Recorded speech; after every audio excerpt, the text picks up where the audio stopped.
I was going to come down to the shop to film, and there's a tractor leaving right now. I know, right?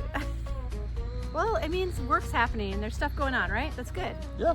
Is that Adam or? Yeah. What's he going to do? So actually, we have a landlord that just wanted about a half acre worked up for a garden patch. Yeah. And we're like, yeah, that's no big deal. The funny thing is that's a really big piece of equipment. For a garden? For a garden. Yeah. But hey, it's what we got. This will make it work. Yep. Oh man, isn't the weather gorgeous? This is incredible. This is what we live for in Minnesota, right? Oh, just to see the grass green up. Yeah. So it's funny, we've gotten like 2 weeks of rain, and then this whole last week's just kind of like the blur. We're watching the tractor leave right now. It's kind of funny. Almost there. One more gear.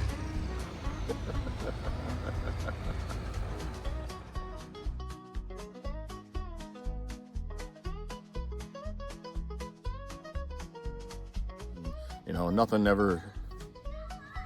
Kids on dirt bikes. Heck yeah. That's awesome. Nice. So usually when you're looking at seed, hey, what's up, dog? Hey, Kona. People have wondered where Kona went. There she is. She's here. She's here all the time. She's happy. Okay, so it is kind of funny because you can see every round the batteries are getting lower and lower. It is good. Then they actually have to like play and not just ride electric dirt bikes. We've had like 8 million interruptions here. Yeah. Like the dog comes over, the kids, the tractor leaving. But mostly we're just enjoying the sunshine. Oh, and, yeah, right? yeah. So this nice. is Yeah. this is kind of funny. All right, so you know how I don't have kids? Yep. And I came the closest to parenting I've ever came. I worked really late one night this week because we had a plan to have some issues, which I worked till 4:30 in the morning. Well, it is 2 o'clock in the morning, and the story of my life in this truck, the rain came early. So I think this is my last load for the night. But, yeah, happy we got all this many loads. And then at 7:30 in the morning, wake up to yelling and screaming. And so I get up to make sure like no one's hurt. Here they're yelling at each other playing video games, and I'm like, Oh yeah. Oh my Corbin God. engaged playing Minecraft. mm-hmm. Yeah. It's like, this isn't fair. 4 kids and 16 years of being a parent, you have no sympathy for me waking up one morning, do you? Oh, poor didn't get any sleep last night. It's a little it's different when you different. come in at 4:30 in the morning. No, it's different. And you still need to use your brain today and everything. So I just yeah. got up and I was sitting there just thinking to myself, like, okay, Aaron, no yelling. Like, just, it's not that big of a deal. Yeah. But I'm just like, this is what parents go through every morning? No, This no, is no, not that every morning. awesome. It's how I know I'm not ready to be a parent, right? You know, everyone says, "Oh, it's different when it's your own kids." I do believe that. yes and no. I've watched you like handle some amazing situations where I'm like, oh my God, I'm ready to explode. And mom comes in, they're just like, okay, put the toys down, put the lighter down. You never really play They video get into games. it. Not like that. Yeah. I mean, we only had the basic Nintendo system. Nothing ever beyond that. And I think we only made it to like level 4 of Mario Brothers because Yeah. we never had time to play. Yeah. Yeah. Actually, what's funny is I remember like because when we got rid of it, I was just like, oh, okay. Yeah. Man, yeah, and we never had a different one. Mm-hmm. Yeah. So how's your week been going? How is farming going? Oh, it's been nuts. Yeah. We've been rained out for 2 weeks, but then there's been a lot of little things.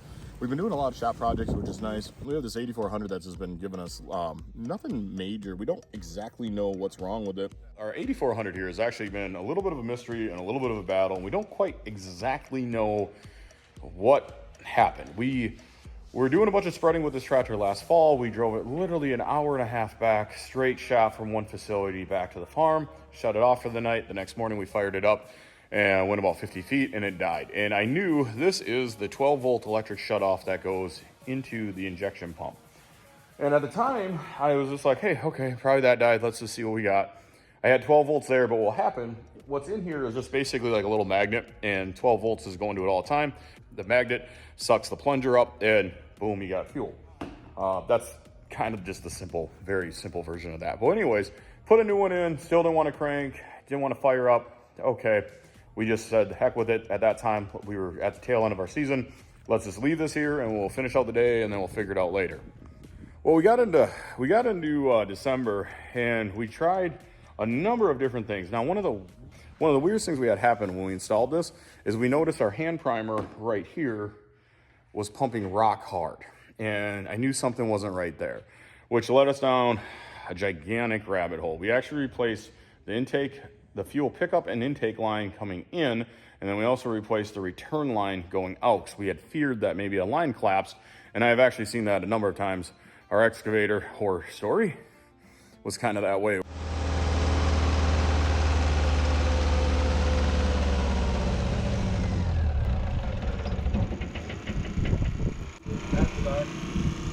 Where I spent, a whole bunch of time trying to figure it out. And here, when we finally got to it, our hose actually collapsed from the inside.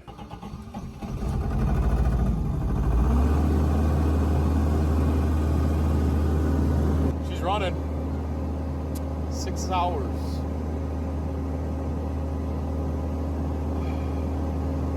Like I said, happiness, joy, sadness, anger, rage. I'm out of fingers. There's so many words, so many feelings, emotions running through my mind. Now I gotta figure out if I can shut it off. After we got the new fuel lines put in, it still didn't change anything. Our hand primer was still rock hard. Now, if we hot wired it, if we broke the pressure seal, if I remember it right, 'cause it's been a couple months since we dealt with this, if we broke the system pressure, so there's no fuel pressure on that shutoff, and we put 12 volts to it, we could get it to suck up, then we could hand prime it, fire it up, and get it in the shop here. But we knew something wasn't right. All right, so I still haven't mastered this. We thought maybe we had a faulty one of these from the factory, so I actually bought a second one. Okay, same thing happened. Just the hand primer was completely rock hard. She didn't want to fire. If we took that out, then it would fire, but we knew it just wasn't quite right. So now, after trying to figure out what to do, talked to mechanic Larry. There is actually right here, there is a check valve. He said, pull this out, make sure your check valve's not plugged. In our case, it wasn't. It was still pumping fuel just fine. And we were starting to think that maybe this housing was worn, but this housing you cannot get from John Deere. You got to go directly through Bosch, and it was not exactly cheap. So we held off on that. So I had a combine in back that I robbed this off of, and I'm gonna just fast forward through the story pretty quickly here. For some reason, the original one, if we put the original one back in or the one from the combine, our hand primer felt normal. But then it went back to going back to the original one. The mindset was, well, why did she shut off? So we don't really know. So we put the one from the combine in, our hand primer ran normal. And so we kind of thought, hey, maybe we got it. Drove it around the yard, took it up and down the road. For the first time, it starts and stops with the key. Hand primer works fantastic. So we don't exactly know what was actually wrong. So I was talking to a guy that I know that does injection pumps and injectors. He's done a lot of work for us. He was telling me, try taking that out. I'm like, yep, we have. And he's like, if it works, you don't actually need that. Your ECM shuts the machine down. And so you can run it without that in place. But then I was telling him, hey, we tried the combine and that worked. And he's like, just run that. And I'm like, okay, I'll go with that. So that's where we're sitting right now. So we did a whole bunch of rigmarole and still don't know if we got it all the way figured out. But I feel pretty confident just the way everything seems to be running. The fact that it's starting and stopping with the key and the fact that the hand primer feels normal. Hopefully, I think we got it. We'll find out. We'll find out in this next week when we put it in the roller and try it out. I don't know. We're just in that in-between season. And that's what, a day like today is kind of tough because it's like you're sitting in the shop, you want to go, you see the weather's outside, it's nice. You know the fields are drying out, but you also know they're too wet. We got a little over an inch in the last week.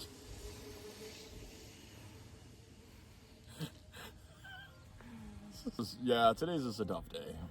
Well, it's hard. I mean, it is hard when you've been burning the candle at both ends. Everything's dependent on the weather, and you're just waiting to see how things are going to play out. That's the funny thing is, a lot of times when people don't believe me when I tell them, when we actually get in the fields, when we actually get either planting or combining or spreading or this or that, that's actually when it's the easiest.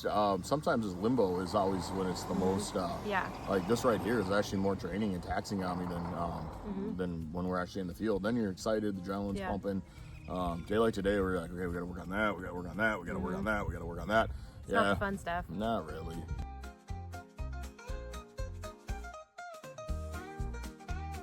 If you see the hood tip that way and all these wires here kind of exposed, it's one of those days I've entertained the thought of possibly career change. No, it's not that bad. This is just the stuff, what we're working on tonight is actually the stuff that's probably what we spend the most time doing.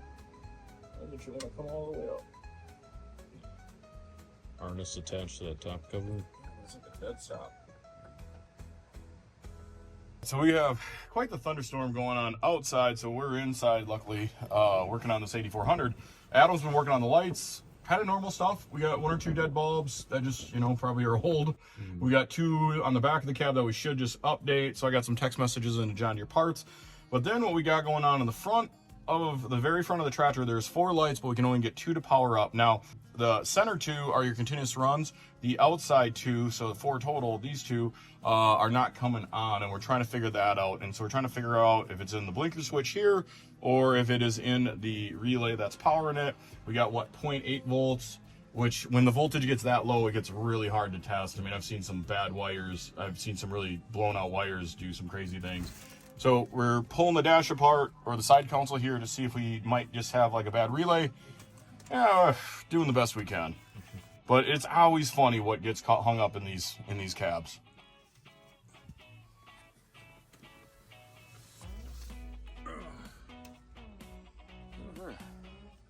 Wait.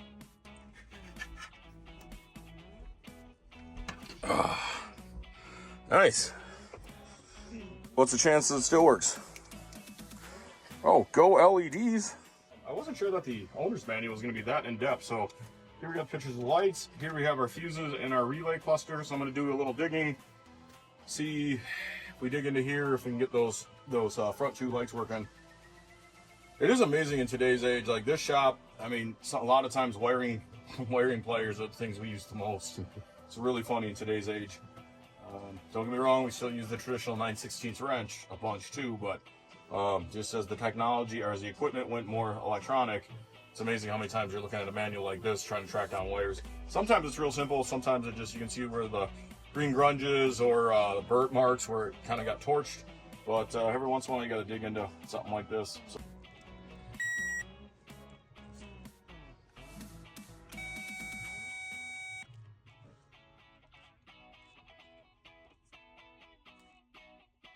storm's letting up, so that's kind of nice. We actually got the shop door open.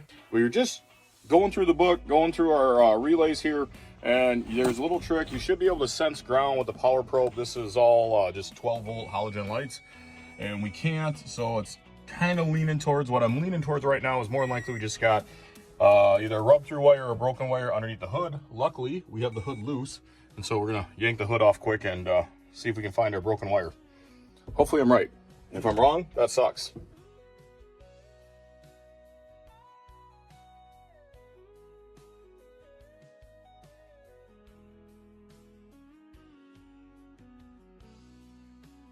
We've gotten our butts kicked tonight, but in a good way, right? Yep. The funny thing is all this work to get 2 lights on the very front of the tractor working, but it's nice when they work. It really just is the headache with electrical, isn't it? Yeah. It just really is. All right, I'm gonna get some wrenches and we'll see if we can get that apart.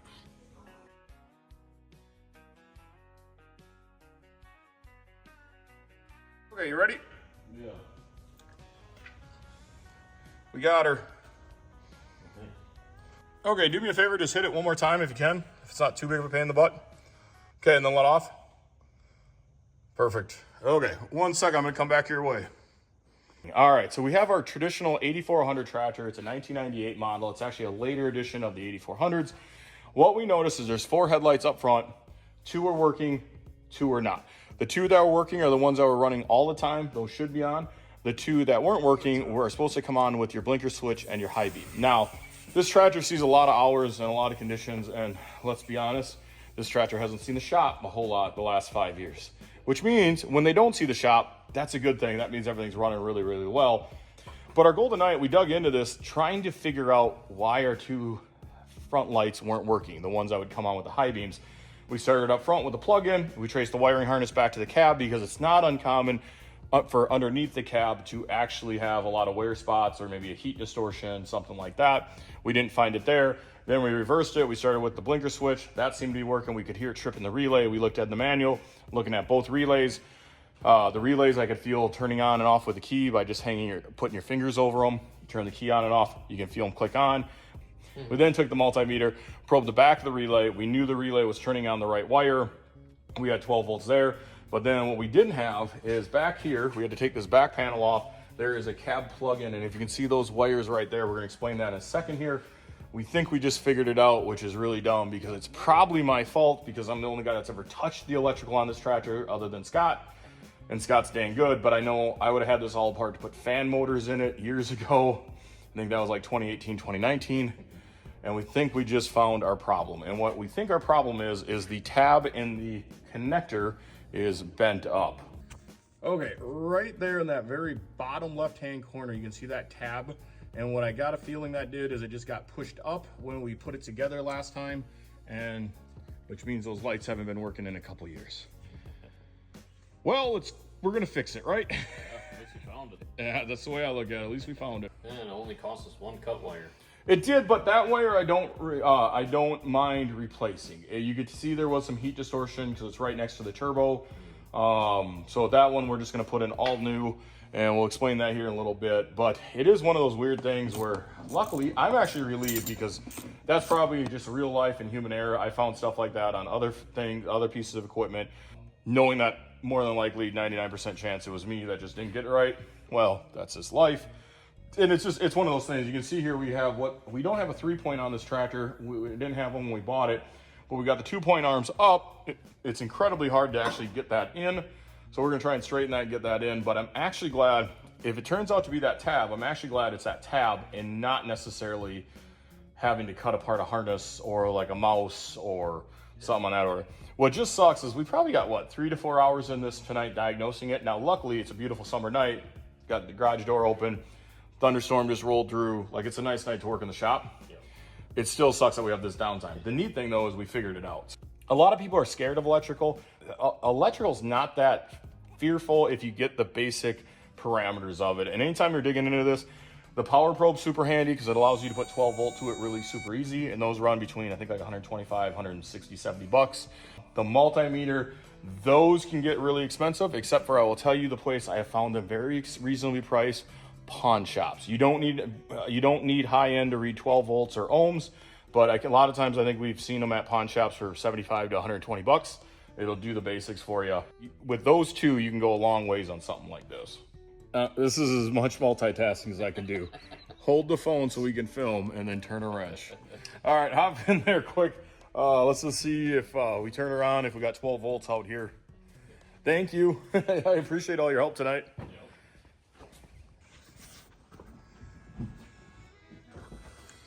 Moment of truth.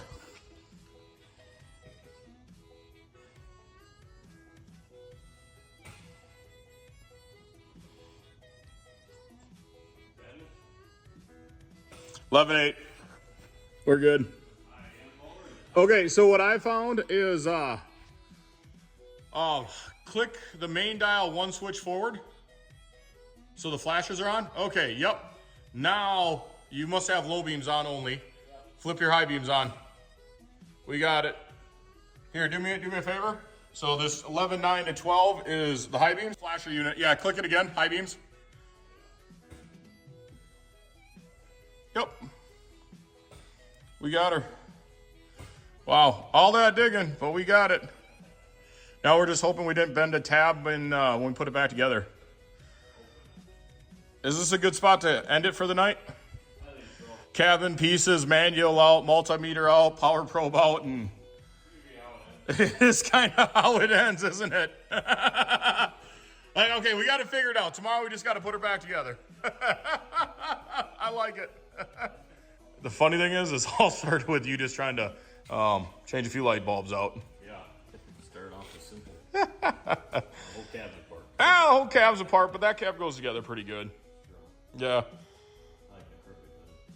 It does. It's like style points. Like, yeah, what's up, guys?